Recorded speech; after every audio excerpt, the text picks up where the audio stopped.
From the New York Times, I'm Michael Barbaro. This is The Daily.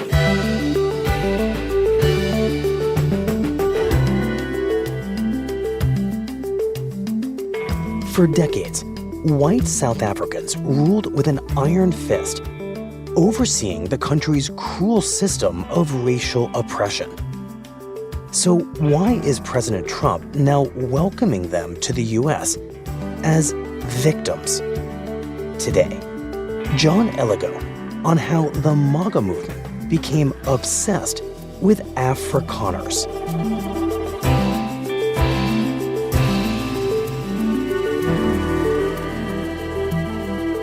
It's Monday, May 19th.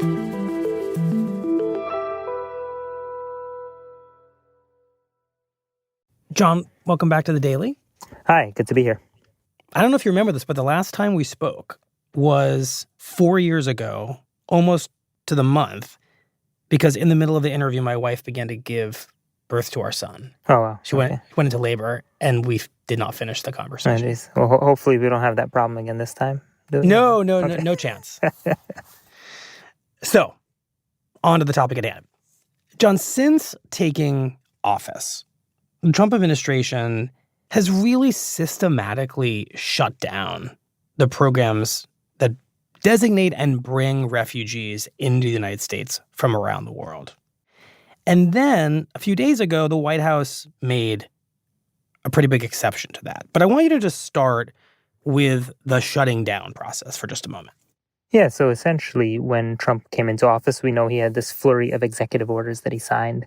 And among those executive orders was an order that essentially suspended the refugee program. So this is essentially the program where you have people who are in war-torn places like Sudan, or who've been driven from Sudan, people in the Democratic Republic of Congo, where there's an ongoing war for decades now, tens of thousands of Afghans who had been approved, they had been screened, and they'd been ready to come over to the U.S. to be resettled. Right. But by suspending the program, you essentially stop all that. And can you remind us what President Trump's rationale was for doing that?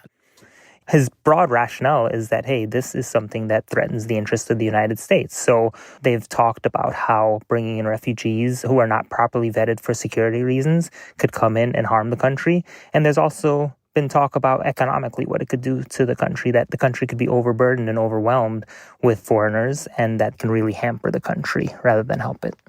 Right. And I think that brings us to this very surprising scene we saw just a few days ago. Yeah, so even though Trump suspended this refugee program, it is such an honor for us to receive you here today. This is the land of the free, and we know we had dozens of refugees arriving at Dulles Airport, and they certainly did not look like all of those who'd been suspended from coming. I know you've gone through a long flight. I cannot believe there are babies and children who are actually so well behaved. This is much better than mine are. So these were white South Africans, specifically Afrikaners, who are an ethnic minority in South Africa. Many of us, our families, have had a journey not that different from the journey that you are embarking on today. My own father was born in Europe and had to leave his country. They had a lot of luggage, all their belongings. They came into an airport hangar, and they were given this big reception by some of the top officials in the U.S. government, welcoming them here. Personally, we look forward to, after this, to be able to spend a little bit of time with you and get to talk to you guys. So thank you, guys. So about a month after Trump signed that executive order suspending the refugee program, he signed another executive order that essentially allowed this group of Afrikaners to come to the United States as refugees. So essentially what Trump was saying was that they can open the refugee program for this small group of white South Africans, but them alone. So what's the story of how this group of white South Africans somehow becomes the single exception to President Trump's deeply skeptical relationship to refugees? The one group that gets through. Well, let me tell you a little bit about the Afrikaners, Michael, because it goes back a long ways. So back in 1652, Jan van Riebeeck was a Dutch settler who sort of started the colonial settlement of what's now South Africa. Mm-hmm. And over time, these Dutch settlers, as well as other settlers from Germany, from France, and other parts of Europe would come in. And out of that would sort of rise this new ethnicity called Afrikaners, which is a mix of these various, European settlers who came in and settled there. And pretty early on, with the locals who were already in South Africa at the time, there were clashes, right? I mean, there were fights over land, there were struggles and tensions. And the story gets even more complicated over the years as the British come to South Africa, right? And while the British took a lot of the economic power in the country, the Afrikaners amassed political power. And so then came elections in 1948, which Black people were not allowed to participate in.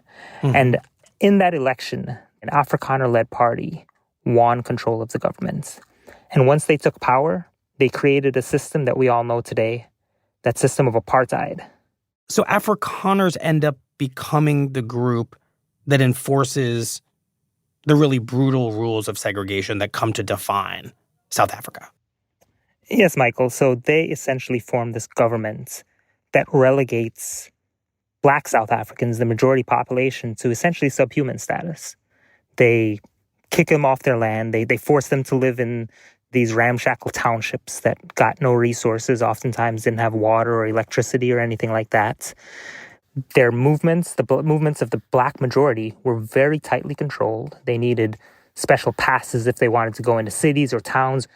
The areas with the most arable farmland, those were not areas where Black people were allowed to settle. Those were areas that the white population was able to take over. And this system ruled for nearly 50 years until the early 1990s, when you started to see much of the world turn against the system. Mm-hmm. And you started to see this sort of crumble, and the Afrikaners had to sort of give way to the Black majority. And what does that look like for the Afrikaners who have amassed so much power to have to give it up? So toward the end of the apartheid system, there were vigorous negotiations over what the Afrikaners would give up, what they would keep, and what Black people would get. And essentially what was negotiated at the time was a system in which Black people would get their political power, but through those negotiations, Afrikaners were not really forced to give up their economic status. They were not forced to give up land. Essentially, it was a relatively peaceful transition. Yeah, it sounds like they're treated surprisingly well, given the circumstances of what they had inflicted on the majority that's now suddenly in power. Exactly. And to this day in South Africa, you will hear one of the big criticisms about Nelson Mandela, who was the hero of the anti-apartheid movement, as much of the world knows him, is that he did not do enough to aggressively force a change. That you essentially had the system where a small percentage of white people held most of the wealth, where you had this large population of Black people who were still in poverty and did not have much wealth at all. Right, even after apartheid. Exactly. And Mandela's whole thing was that he wanted to avoid a civil war. He wanted to build a country in which everyone could coexist alongside each other, right? So you had this transition where the idea was that you sort of allow everyone to have their own piece of society. Now, from the beginning, you had this great fear among white South Africans, right? That things would go horribly wrong, that they would be hunted in the streets and that they would have to, migrate, run out of the country and leave very quickly. And you did indeed have white South Africans who left the country, but there was no mass confiscation of white-owned land. There was no mass firing of white people. That never happened. So how do these Afrikaners, who are largely being spared major dislocation and change, how do they ever qualify as refugees in the eyes of the United States? They seem like the exact opposite so far in the story of refugees. Yeah, I think you have to look at what it's like to give up power, right? So you have, yes, Mandela is framing it as, building a nation together.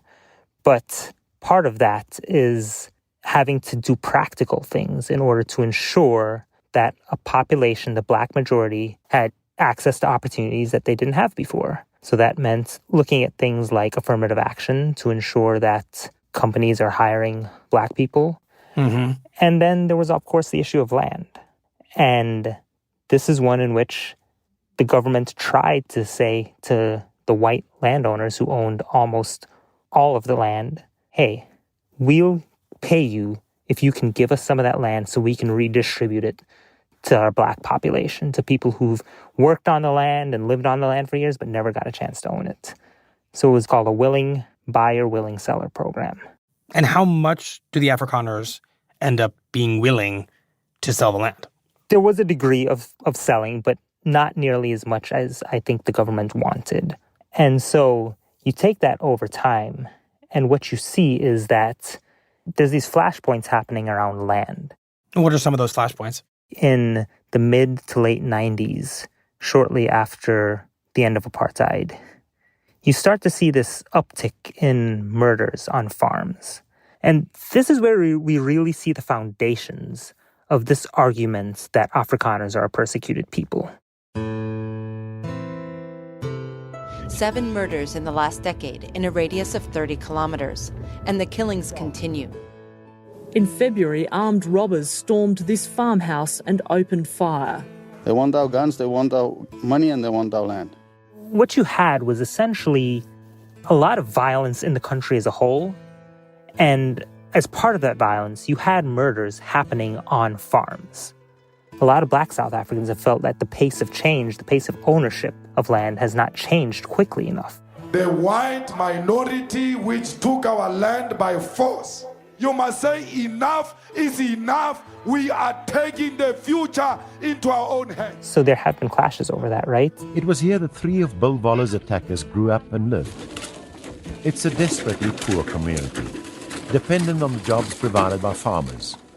You see things where there are communities around some of these farms where people who are still living in shacks and living in poor dwellings might just go and invade lands. They live in this squatter camp with hundreds of others who are jobless and landless. Here, criminals have become role models. Automatically, those things kind of become racialized, right? And they become seen as sort of a broader effort to target white people, to target white farm owners, and to take the land from them. They are left wondering at the motive for the attack. Was it an opportunistic robbery or race-based violence? We haven't done anything to anybody. Why?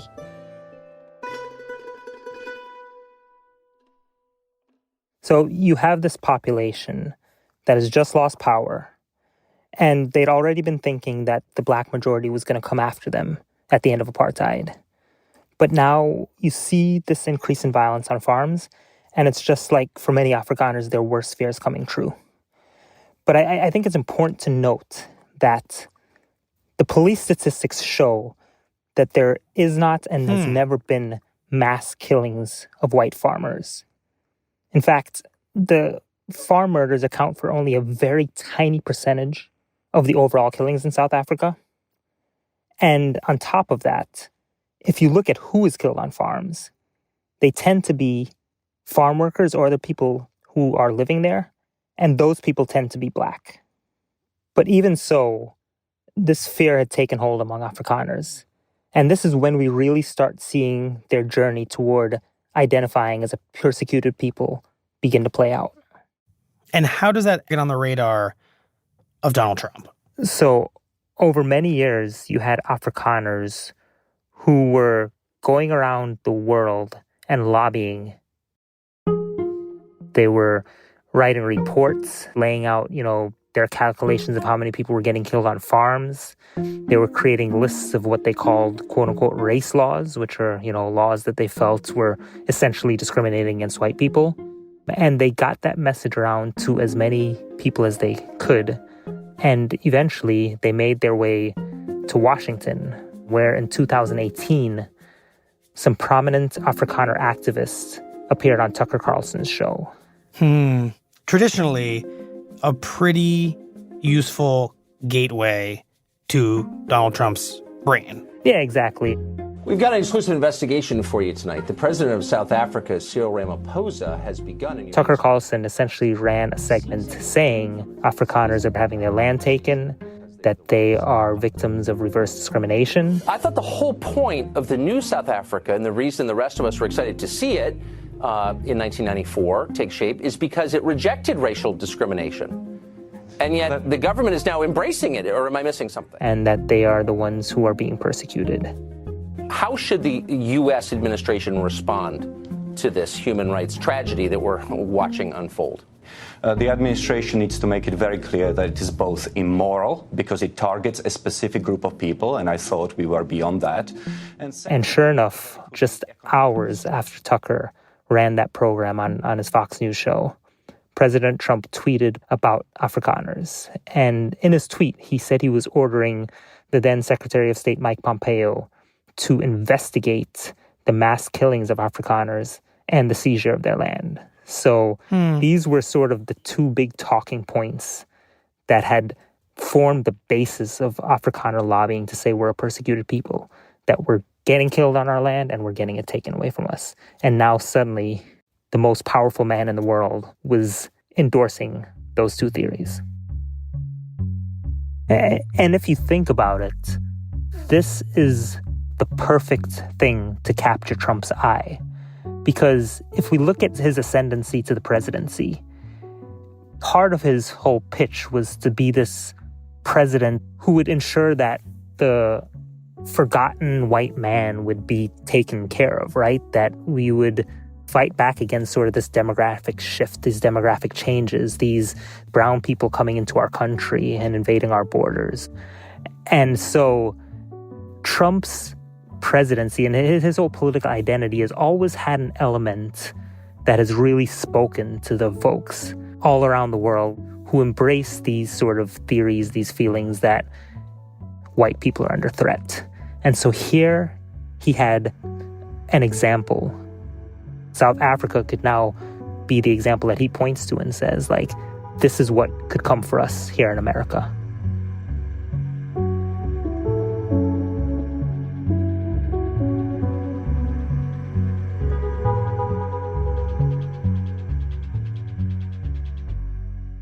We'll be right back.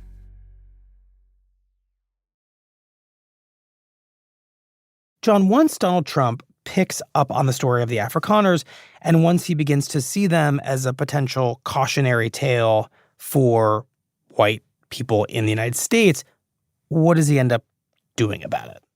Well, nothing happened in that first term, to be frank. As was the case often in his first term, he had sort of the more savvy operators around him who were able to sort of rein in his impulses. Mm-hmm. But as we know, he got back into office in 2025, started his second term.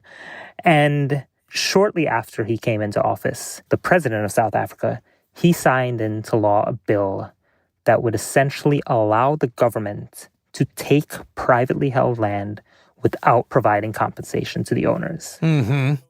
And as you can imagine, this a lot of Afrikaners see as a way that the government will directly be able to target their land and take it from them. Now, in reality, the law is not that aggressive. What do you mean?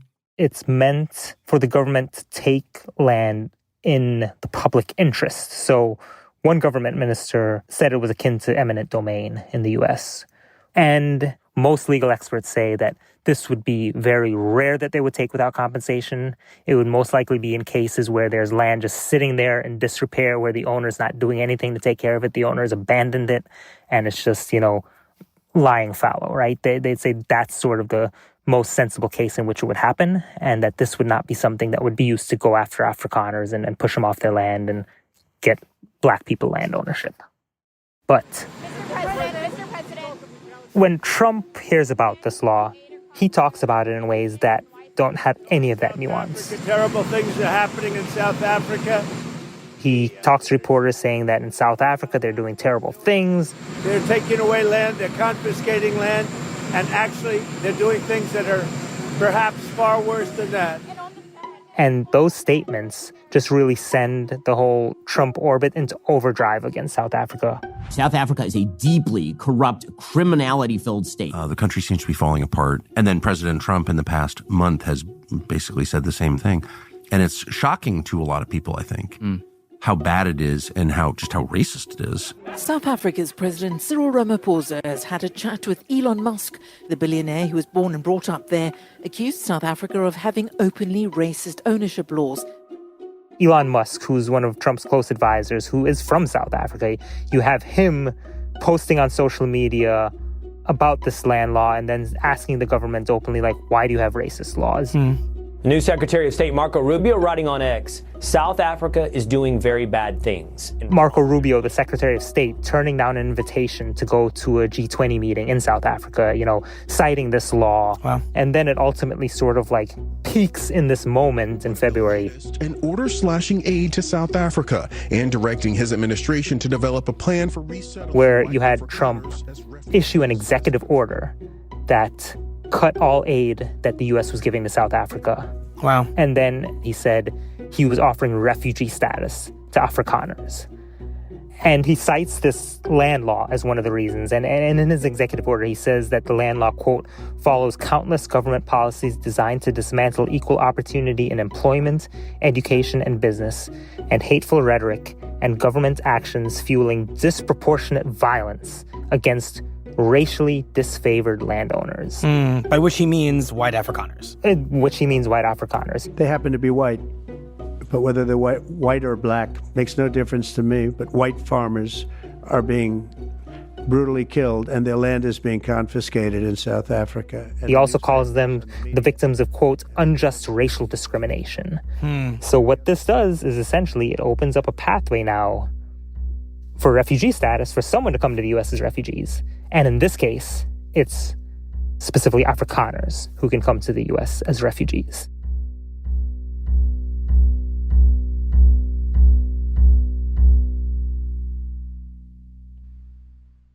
So after he signs this executive order, this effort to get Afrikaners in America, it proceeded with stunning speed. Usually it takes years to get refugees into the U.S. But 3 months after this executive order is issued, we have the first Afrikaner refugees, 59 of them, lined up at the airport in Johannesburg, waiting to get on a flight to the U.S. John, the inevitable question here would seem to be, how much has this decision by the president and those around him truly been about the circumstances of Afrikaners in South Africa and the threat level against them because of this land law, because of everything else we've been talking about? And how much has it been about circumstances within the United States, the perceived threat level against white citizens here? In other words, is this about the tale of the Afrikaners or that cautionary tale that Trump and those around him feel it represents to white Americans? Or is it both? I think by most objective measures, the facts on the ground in South Africa do not match up with the way Trump has described the situation there for Afrikaners. Obviously, there are cases, like we've said, where Afrikaners are killed. And there is a sincere perception, I believe, among many Afrikaners I've spoken with, that they are targeted, that they are treated unfairly. That is a sincere belief that I think a lot of them do have. Mm-hmm. That said, when you look at Trump's attention to this issue, it seems very much motivated by domestic circumstances in America. If you listen to people in Trump's orbit, we're required to pretend this isn't happening, but it is happening. Everybody hates the whites and wants them to die. Where does that come from? I think it's there's a firm belief that South Africa represents sort of the worst nightmare for America. DEI creates America into an open-air prison that if you're white, you can never escape it. You have to constantly apologize. And it's, by the way, if you want to live in that type of country, go to South Africa.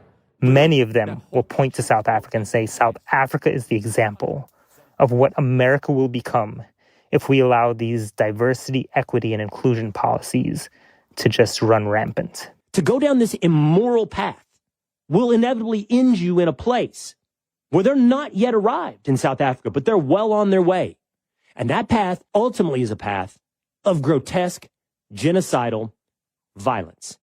So by targeting South Africa, Trump builds points with his base in the U.S., which very much frowns upon any sort of legal measure or any sort of initiatives that even have a whiff of trying to address racial injustice in a way that makes it seem like it's discriminating against white people. I wonder if within the Trump administration, this feels akin to taking their domestic values, which they have been very firm about, like you said, rolling back diversity initiatives across government and even the private sector, and putting those now at the center of U.S. foreign policy and saying if this is going to be central to how we treat domestic policy, this will be central to how we treat our relationships across the world. The U.S. government, Trump's administration, has said that explicitly, that they were cutting funding for programs that they believe further these issues of DEI, diversity, equity, inclusion. So undoubtedly what you're saying, Michael, is the case in terms of that they are sort of putting their own judgment and their own values on what they see is happening in South Africa. And I'll also note, when you talk to South Africans, whether that be government officials or in just some case ordinary South Africans, that for them is what feels like a frustrating thing, is that even if you want to accept that in America, maybe some of these initiatives, these laws and policies don't stack up. They're saying, look, we have our own unique history here, a history where most people still have a living memory of apartheid because it's only 31 years ago. That legacy is so baked in here that we clearly have to do things to change that, and that we also have a majority Black population, an 80% Black population that continues to struggle, that continues to suffer. And so our context is a little bit different. Because in reality, these are simply not analogous societies. Yeah, for a lot of Black South Africans to see Afrikaners being labeled as the persecuted people in their society, it just is shocking and flies in the face of their reality, as they describe it. A lot of Black South Africans will say, life here continues to be very difficult. Unemployment is very high. Crime is really bad. When people do find jobs, the wages aren't very good. They don't have stable housing. So the truth is, a lot of Black South Africans, if they had a chance to go to the U.S. as refugees, they probably would love to take up that offer. But there is no such offer. But there is no such offer. And I think a lot of Black South Africans, they feel that for the Trump administration, this is not about how much someone is suffering, but it's about the type of person they want in their country. Thank you very much. And thanks, ladies and gentlemen, for coming out here this afternoon. And as the Deputy Secretary of State said when the Afrikaners arrived, this would be in the interest of the United States. Some of the criteria are making sure that refugees did not pose any challenge to our national security and that they could be assimilated easily into our country. He said that they feel that they will assimilate well in the U.S. And ultimately, that makes it no longer about, persecution, but about who fits the image that this administration wants to see in the country. We wish them well. We welcome these people to the United States and to a new future. Thank you very much. And that image is somebody who's white. Somebody who's white.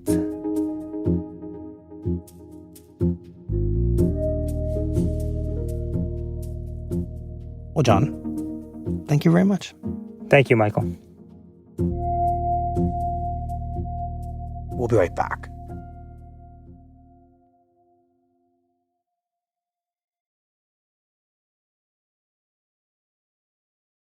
Here's what else you need to know today.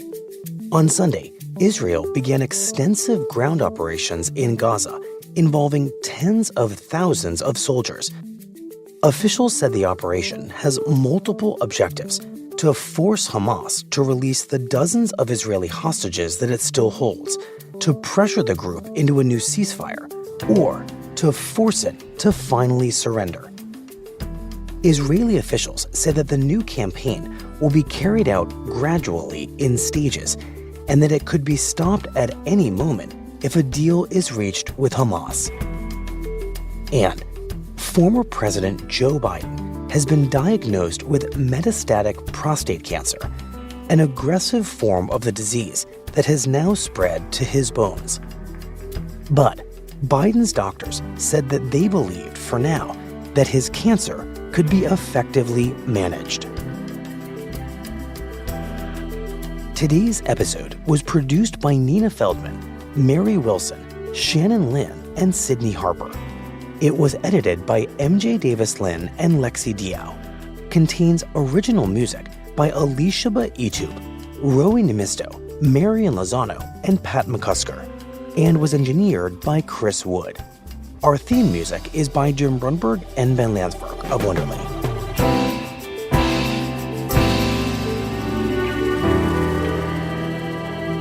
That's it for the Daily.